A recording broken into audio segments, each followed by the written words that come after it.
Bonjour tout le monde, j'espère que ça va bien. Je suis rendu à mon troisième vidéo. Donc, je suis officiellement un YouTuber. Donc, je vais commencer à vous tanner avec le fait de vous abonner à ma chaîne YouTube et aussi de cliquer sur la petite cloche pour ne pas manquer de nouveaux contenus. Sur ce, je suis Michael Fortin, j'ai un baccalauréat en psychologie et aujourd'hui, on va parler du couple.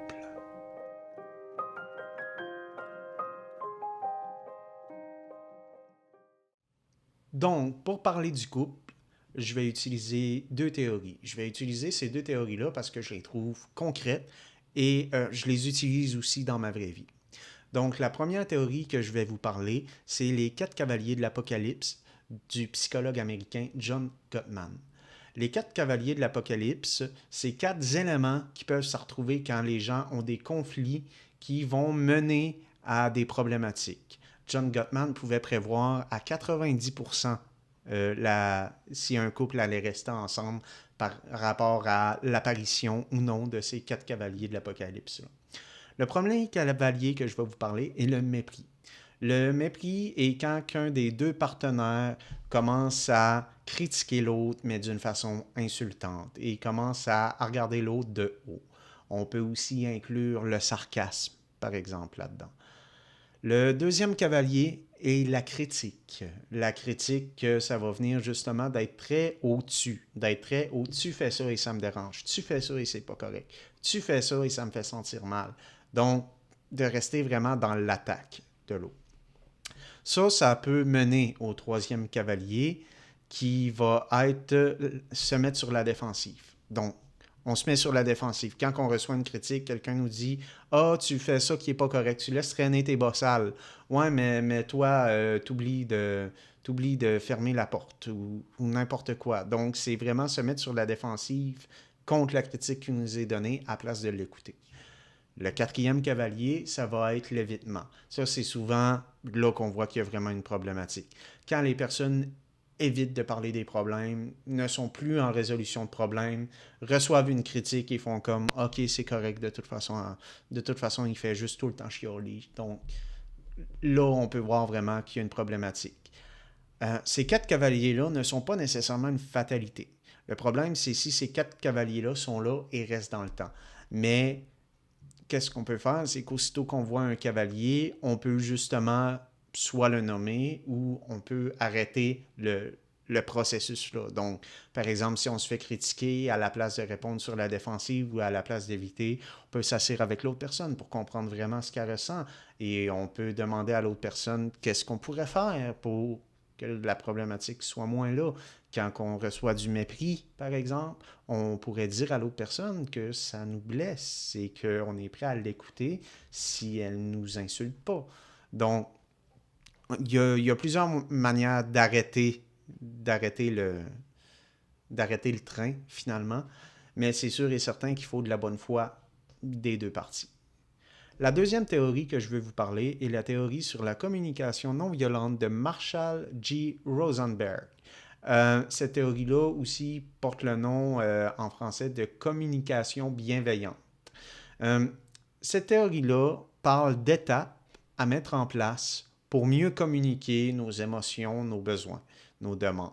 Donc, cette théorie-là peut paraître un peu protocolaire parce que c'est des étapes une après l'autre. Cependant, plus qu'on la pratique, plus qu'elle devient naturelle. Qu'est-ce que j'aime de cette théorie-là? C'est qu'elle peut être utilisée, elle peut être utilisée autant dans les relations de couple que dans les relations interpersonnelles autres, avec notre patron, avec nos amis, avec nos voisins. Donc, ça permet de mieux s'exprimer sans nécessairement attaquer l'autre. Il y a quatre étapes. La première étape, c'est de relever les faits, de relever qu'est-ce qui nous dérange, de relever la situation qui est problématique à nos yeux. Comme par exemple, justement, il y a des bas sales qui traînent à terre, ou comme par exemple, la lunette de toilette est jamais baissée. Donc c'est de relever les faits, mais sans mettre de critique, sans mettre d'accusation nécessairement méchante. On peut dire à la personne tu fais ça, mais pas dans un style accusateur, plus dans un style j'ai remarqué que tu faisais ça. Ensuite de ça, la deuxième étape, c'est le E, c'est nommer l'émotion. Donc, nommer notre émotion et parler au je. Dans cette étape-là, c'est extrêmement important de ne pas attaquer l'autre personne, mais de parler au je, de parler de qu'est-ce qu'on ressent. Tu sais, comme par exemple, justement, quand que je vois un bossal à terre, ça me fait sentir mal parce que j'aime pas ça, être dans un environnement qui est pas propre. Donc, ça me fait sentir que je suis pas respecté. Donc, c'est d'y aller vraiment au je, mais pas aller dans l'attaque de tu fais ça pour me faire du mal, mais plus je me sens de cette manière-là. Ensuite de ça, la troisième étape est de nommer le besoin par rapport à ça. Après avoir nommé l'émotion, c'est le besoin. Donc B.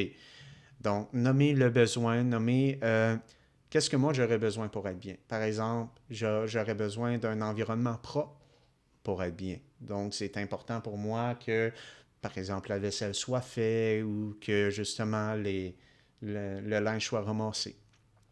Ensuite de ça, il y a la dernière étape qui est de faire une demande, mais une demande négociable. Donc, c'est très important là-dedans que la demande soit négociable parce que on ne peut pas juste arriver avec un impératif à quelqu'un et lui dire fais ça, je te l'ordonne. Donc, par exemple, la demande si j'ai besoin de temps pour moi-même. Moi, c'est ça, je suis très indépendant dans la vie, donc j'ai besoin de temps pour moi-même. Donc, ma demande serait, je peux-tu avoir quelques heures en soirée pour moi? Et de l'autre côté, on va se prévoir du temps juste pour nous deux. Donc ça, c'est une demande qu'on peut faire et après ça, on peut négocier sur quel temps qu'on prend, est-ce que c'est une soirée complète, est-ce que c'est une partie de la soirée. Donc, les quatre lettres pour s'en rappeler, c'est O pour observation, E pour émotion, B pour besoin et D pour demande. Comme je vous dis, cette technique-là peut paraître très protocolaire, mais plus qu'on la fait, plus que ça rentre dans nos habitudes et que ça se fait extrêmement rapidement. Et comme ça nous permet de mieux communiquer avec l'autre sans nécessairement l'attaquer.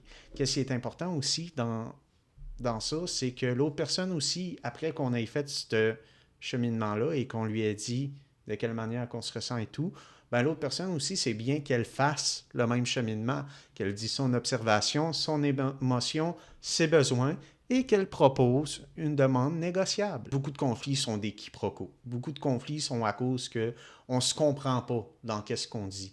Cette technique-là permet justement d'avoir une meilleure communication et de mieux se comprendre et bien souvent, vous allez vous rendre compte que vous vous entendiez finalement, vous utilisiez juste pas les mêmes mots, les mêmes termes, les mêmes expressions. Qu'est-ce qui est important pour moi dans un couple?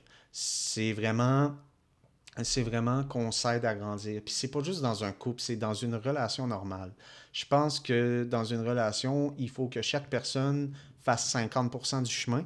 Puis je vous dis pas de commencer à compter les points, mais je vous dis que si vous êtes la seule personne à donner quelque chose dans une relation et que vous en retirez rien, ben c'est peut-être le temps de vous poser une question. Ou si vous êtes la seule personne à retirer des choses dans une relation puis à rien donner, aussi, c'est peut-être le temps de vous poser des questions. Et bien sûr, je pense, si c'est général, ça se peut qu'à m'amener, par exemple, un de mes amis se tape, comment je peux dire, un épuisement professionnel et qui me demande d'être plus présent pour lui.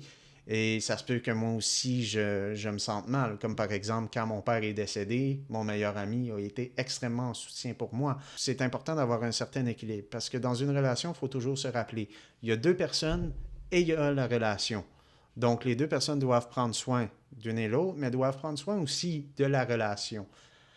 Euh, Malgré tout ça, malgré tous les conseils que je donne présentement, ça se peut qu'on ne soit plus bien dans une relation. Ça se peut qu'on ait évolué tous les deux dans notre sens et que malheureusement, ça se termine.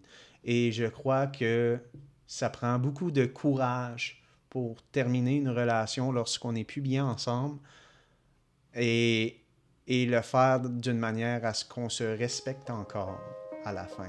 C'est très difficile et ça prend beaucoup de courage. Comme un de mes docteurs préférés dit, tout finit toujours par finir et c'est toujours triste, mais tout finit par recommencer aussi et c'est toujours heureux.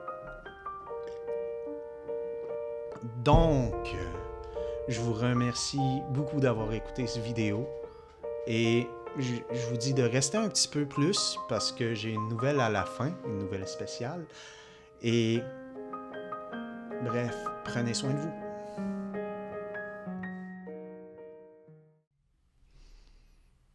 Ma nouvelle spéciale, c'est que je vais avoir un invité secret qui va tomber pile poil pour ma prochaine vidéo sur l'intimidation. Donc, je vous invite, comme tantôt, à vous abonner à ma chaîne YouTube et à cliquer sur la cloche pour ne manquer aucun contenu. À la prochaine.